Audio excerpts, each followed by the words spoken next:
Totoo naman talagang nakakamiss ang mga Singaporean foods, Thai foods, Malaysian foods dahil napakasarap naman talaga nila, di ba? At habang hindi pa tayo pwedeng magbiyahe at lumabas-labas, let's prepare first at the comfort of our own kitchen. So this is chicken satay with peanut sauce and syempre, pwede bang walang kapartner? Bagoong fried rice. Let's start with the chicken satay marinade. Medyo tricky kasi ito dahil kailangan malaman mo ang secret kung paano mo mapapanatiling moist yung chicken breast kahit na iluluto mo sa mainit na apoy o kaya sa uling, no? Ayaw ko po ng chicken, use pork. Ayaw ko po ng pork, you can use fish fillet or tofu. So first, let's start with my chicken breast fillet. I have here 1 kilo of chicken breast fillet that I cut into strips. I ordered this from Fresh Options, pero ako ang naghiwa into strips because I'm going to use small barbecue sticks like this. O diba, ginagaya ko talaga yung nasa street foods sa Singapore kasi ganitong kalaki lang yung kanilang satay. And of course, just like the barbecue recipe, nilubog ko yung sticks sa tubig para hindi masunog and to keep the moisture of my meat. Next, let's put the marinade. First, I'm using Lawrence Patis Puro Chili Mansi. Kasi ito ay, nakita ko siya sa grocery store. Meron ng chili, may calamansi at may patis. 1/4 cup. Nako, wala po niyan doon sa amin, chef. Makikita nyo doon sa recipe because this is just patis, calamansi juice, and sili. Maglagay ka lang ng 2 tablespoons patis na plain, 1 tablespoon calamansi juice, and 1 tablespoon of chopped chilies. Kung gusto mong mas maanghang, didagdagan mo pa yung sili. You put white sugar, minced garlic, simutin natin. This is minced ginger. Ang ginawa nila, ginatgat yung ginger para talagang yung juices lumabas. O, tingnan mo, pag pinigaw mo yan, o, di ba? Nakakapagpatanggal yan ng lansa ng chicken or ng iyong meat. And of course, it adds a lot of nice flavors. Milk, fresh milk. The enzymes of the milk will again help tenderizes your meat. So, isa yan sa mga sikreto na kahit na iluto mo yung iyong satay sa mainit na apoy, hindi siya basta-basta magiging dry. Curry powder. And of course, bakit ba kulay dilaw ang satay? Turmeric powder. Lagyan mo, simutin natin. Okay? So first, I'm going to mix this. Kung gusto mong mas dilaw, dagdagan mo pa yung turmeric powder. No problem. And mas maganda, ibabad mo to for around 4 to 6 hours inside the fridge or pwede din namang overnight. Parang gusto kong mas dilaw siya. I'm going to get turmeric powder. O, diba? So, pwede mong, ay chef, gusto kong mas dilaw. Gusto kong bawasan ng pagkadilaw. Edi, nasa sayo yan. Diba? Remember, the recipes, yung mga measurements na nilagay ko dyan, those are just guide. Gabay lang natin yan sa buhay. Ang final decision ay nasa sa iyo pa rin. Nasa sa atin pa rin. No? So you have to decide wisely. Ako, gusto ko makulay ang buhay, kaya dinagdagan ko pa ng pampakulay. 'Di ba? So next, kunwari na marinade na natin siya for 4 to 6 hours, magtuhog na tayo. Ganito lang yan. So, just mix. Make sure pag nagdesisyon kang humawak na sa chicken, wala ka ng ibang hahawakan pang iba para hindi nagkakaroon ng cross-contamination. Okay? And you have to soap your hands thoroughly. So, itutuhog mo yung ganyan, see? Kung gusto mong mas manipis, pwede namang mas manipis. Pwede namang naituhog mo na. Tsaka mo ibababad ulit sa loob ng ref for 4 to 6 hours para mas kumapit yung flavor. Pwede naman yon. Pwede po bang nagpapa-order po ako for the weekend. Gagawin ko po ng Biyernes para Sabado. Ako po ay mag-iihaw na lang, yes. Pwede po bang i-freezer ko po yan and then ititinda ko po yan ng prepared frozen meats? Sila na po ang magluluto sa bahay. Oh yes, pwede. Pwede po bang mas malalaki, chef? Pwede. Again, the size of this satay was inspired by the street foods in Singapore and Malaysia and Thailand. Pero kung gusto mong mas malalaki, pwede. Ayan, nakikita mo, di ba? Magtutuhog-tuhog ka lang. And syempre, habang nagtutuhog ka, mas masarap, meron kang kakwentuhan. Di ba? Para mas inspired ka magtuhog. So, you just mix. Ito yung napaka-importante, okay? So, hindi ko pa kinakat yung video. Habang nagtutuhog ka, kailangan hinahalo mo yung tinutuhog mo. Kasi baka lahat ng flavorings, lahat ng marinade, bumabagsak dun sa ilalim ng mixing bowl. So, you have to mix and mix it like that. Okay? Kailangan tanggapin mo na colorful yung chicken mo, pero yung kamay mo magiging colorful din yan mamaya. Although, of course, you can use gloves. Ako lang kasi, instead of using gloves, I just soap and sanitize my hands thoroughly.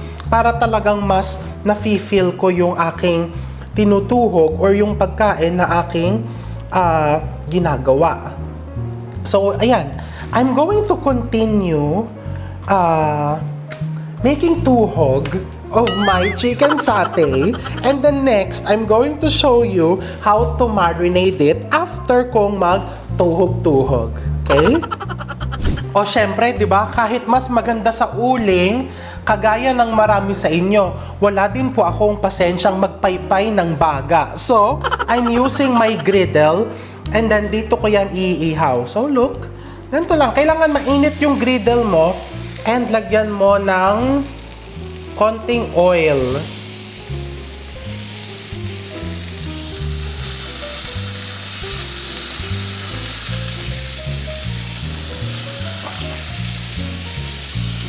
As simple as that.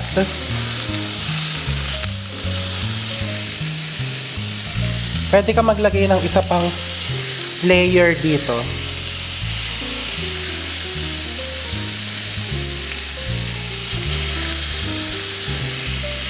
Okay? Around 2 to 3 minutes per side. And to prevent cross-contamination, maglalagay pa ako ng isa pang thong dito. No? So while that is grilling, let's prepare the sauce. The sauce is very easy. First, you need peanut butter, good peanut butter. This is just the Filipino style na peanut butter. Oh, naamoy ko na siya. Brown sugar. What's the brown sugar?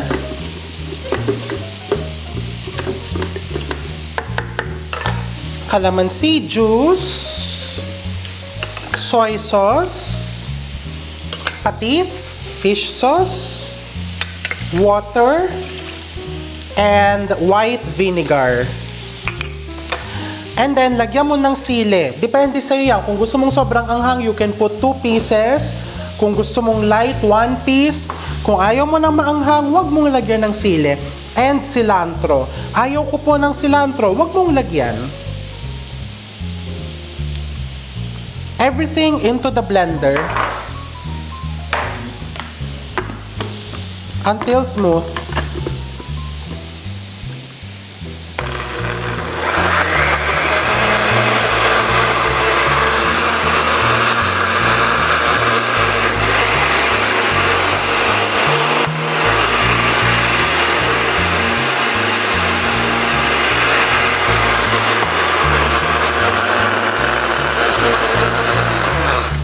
Okay, so that will be your satay sauce.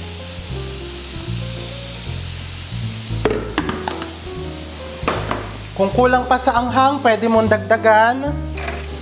Best, let's try it.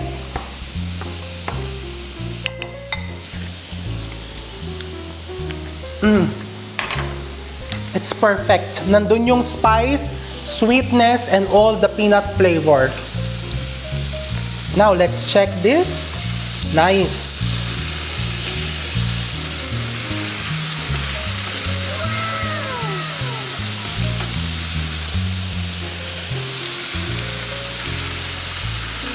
O, diba? Napakadali niyang gawin and it's very delicious.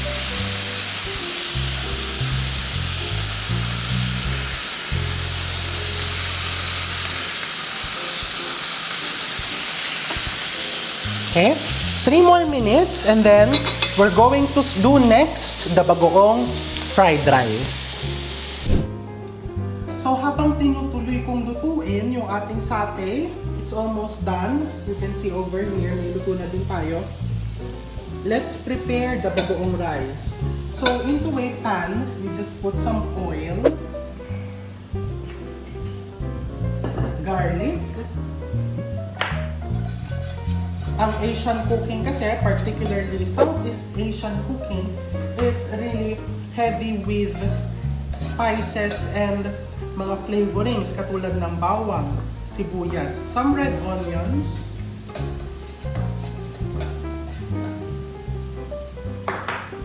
you put eggs, you beat the eggs.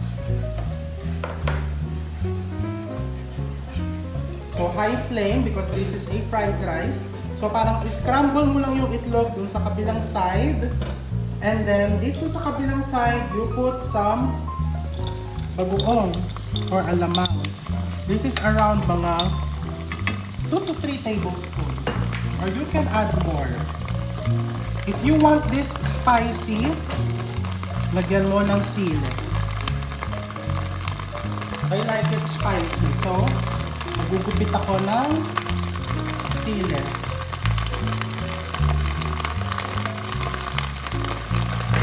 Okay? And then yan, isa mo, oh, ayan. Namimilansik na sila.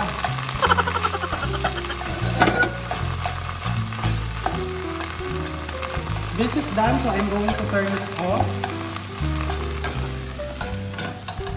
And then rice.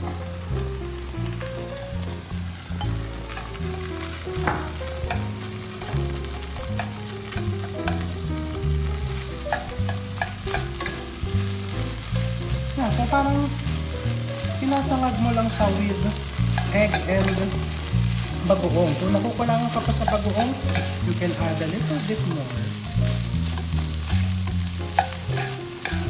So this is a perfect na pang-partner dun sa iyong chicken satay because that is, yung sauce nun is medyo sweet and this one naman will have a balance of saltiness.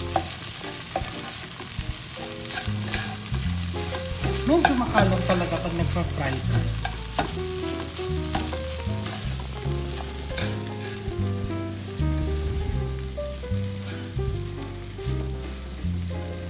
You just keep cooking it. I think this is just perfect. Hindi ko na siya dadagdagan ng bagoong. Anyway, you can always put on the side. And you notice, hindi ko na po siya sinison with salt or even patis. Kasi flavorful na yung ating ginisang alamang.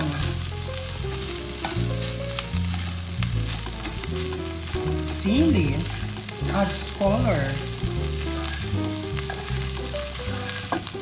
And then, bago siya matapos, you see, evenly distributed, evenly cooked, I'm going to put some wansoy. Hindi, ngayon ko lang siya kinakat kasi ang sabi, nabasa ko, pag naglalagay ka ng fresh herbs, mas maganda sa dulo mo siya ikakat para yung essential oils niya ay noon pa lang lalabas. O, diba? Wow! Wala namang mawawala kung susundin natin yung mga ganong kasabihan. So, sundin na din natin anyway if you have the time. Diba? So, this is ready. Basta naglagay na ako ng fresh herbs, pinapatay ko na yung apoy to maintain its nice color. Now, let's clean up and plate. I-plate I have here a plate na. You just put your bagoong rice. Oops, sorry. And then your satay. We can put 3 pieces para I know. And then normally you put cucumber and more mansuy. And syempre, sili. Tanggalin mo yung mga nasa gilid na yan. O, diba? So that is your homemade chicken satay with bagoong rice and peanut sauce. Tikman natin. The chicken is very moist. The sauce. And let's try the bagoong rice.